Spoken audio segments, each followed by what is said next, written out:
नमस्कार, India post news में आपका स्वागत है। नवरात्र की शुरुआत के साथ साथ सरकार ने जो कई जरूरी सामानों पर जीएसटी दरों में कटौती की घोषणा की है, यानी कि 22 सितंबर से ही प्रभावी हो गई है। रोजमर्रा की चीजों से लेकर गाड़ियों और इसके अलावा अन्य वस्तुओं भी सस्ती हो गई हैं। इसका सीधे तौर पर कहा जा सकता है कि फायदा उपभोक्ताओं को ही मिलेगा।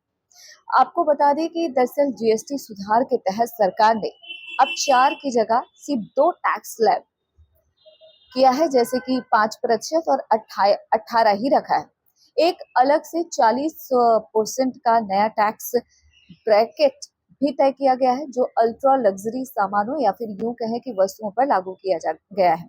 नवरात्र की शुरुआत के साथ साथ सरकार ने जो कई जरूरी सामान है उस पर जीएसटी की दरों में काफी कटौती की घोषणा की है, यानी कि 22 सितंबर से ही ये प्रभावी हो जाएगा।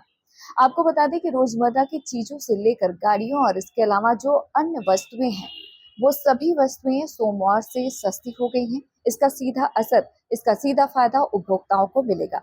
आपको ये भी बता दें कि दरअसल जीएसटी सुधार के तहत सरकार ने अब 4 की जगह केवल 2 टैक्स स्लैब रखा है, जिसमें 5% और 18% ही 2 टैक्स स्लैब सरकार की तरफ से रखा गया है। एक अलग से है 40% का नया टैक्स ब्रैकेट भी तय किया गया है, जो अल्ट्रा लग्जरी सामानों पर वस्तुओं पर लागू किया गया है।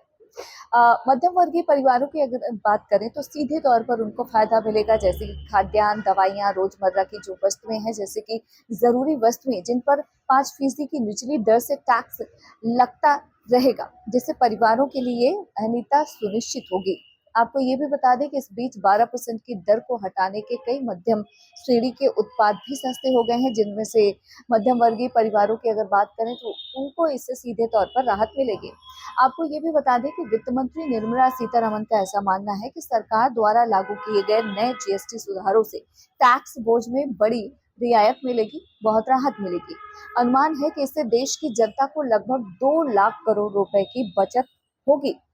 इसके साथ ही खाने पीने की जो वस्तुएं हैं वो भी काफी सस्ती हुई है। अब दूध से बने पेय पदार्थ, इसके अलावा आपको बता दें कि बिस्किट, मक्खन, अनाज, सूखे मेवे, फलों के रस, घी, आइसक्रीम, जैम, केचप, नमकीन, पनीर, पेस्ट्री, सॉसेस और इसके अलावा नारियल पानी जैसी रोजमर्रा की जो खाद्य वस्तुएं हैं, जो खाद्य वस्तुओं पर पहले की तुलना में अब कम जीएसटी लगेगा। इससे आम आदमी की जो रसोई है उस पर पड़ने वाला खर्च भी घटेगा। इसके अलावा आपको बता दें, पर्सनल केयर उत्पादों में भी बड़ी राहत मिली है, जैसे कि शैम्पू, साबुन, hair oil, shaving cream, talcum powder और फेस क्रीम जैसी दैनिक उपयोग में की गई वस्तुओं पर भी अब काफी छूट मिलेगा, काफी सस्ता हुआ है, टैक्स कम लगेगा, क्योंकि इन पर लगने वाला टैक्स घटा है। और आपको ये भी बता दें कि इलेक्ट्रॉनिक उपकरणों में कटौती भी की गई है, जैसे कि AC, washing machine, TV, dish washer जैसे इलेक्ट्रॉनिक सामानों पर अब किफायती दामों पर उपलब्ध होंगे।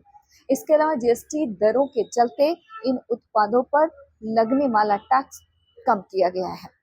इसके अलावा आपको ये भी बता दें कि दवाएं, चिकित्सा उपकरण पर टैक्स में छूट दी गई है, रियायत दी गई है, जिससे आम जनता को इसका फायदा होगा। सरकार ने कई आवश्यक दवाइयों और इसके अलावा चिकित्सा उपकरणों की बात करें तो जीएसटी दर घटाकर सिर्फ 5% कर दी है। इसके अलावा आपको ये भी बता दें कि इसके साथ ही दवा कंपनियों को निर्देश दिया गया है कि वे अपनी एमआरपी यानी कि अधिकतम खुदरा मूल्य में संशोधन करें और इसका पूरा लाभ उपभोक्ताओं तक पहुंचाएं। सरकार की तरफ से सीधे तौर पर यह संदेश दिया गया है। इसके अलावा सेवा क्षेत्र में भी राहत। अब सैलून की अगर बात करें, नाई, जिम, फिटनेस सेंटर और योग सेवाओं पर भी कम जीएसटी लगेगा। इससे इन सेवाओं का जो उपयोग करने वालों की जेब पर अब पहले के मुकाबले भार कम पड़ेगा। सरकार ने इसके साथ ही पान मसाला, तंबाकू, पेय, महंगी कारें, नौकाएं और निजी वाहन, विमान, विलासिता और हानिकारक वस्तुओं पर 40% की उच्चतम जीएसटी दर निर्धारित की है। इन वस्तुओं को कहा जा सकता है कि सिर्फ गुड्स और लग्जरी कैटेगरी में रखा गया है, जिन पर अधिक टैक्स लगाकर इनके उपयोग को नियंत्रित करने का प्रयास सरकार की तरफ से किया गया है। यानी कि ये वो चीजें हैं जो सोमवार से यानी कि 22 तारीख से सस्ती हो गई हैं। कुछ सामान ऐसे हैं जिस पर अधिकतम टैक्स यानी कि 40% टैक्स लगाया है सरकार ने। दिल्ली से इंडिया पोस्ट न्यूज के लिए ममता चतुर्वेदी।